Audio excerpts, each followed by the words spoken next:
So this is common मैना baby. तो अगर साफ लफ्ज़ों के ना बताऊं तो ये एक जंगली मैना का बच्चा है और ये मेरे पास किधर से आया है चलिए बताता हूँ।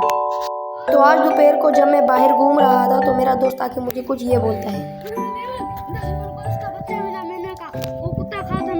तो ये सुनकर मैं इस बेबी को एडॉप्ट कर लेता हूँ क्योंकि इनकी खुराक इंसेक्ट्स होती है तो मैं इसे इंसेक्ट खिलाता हूँ।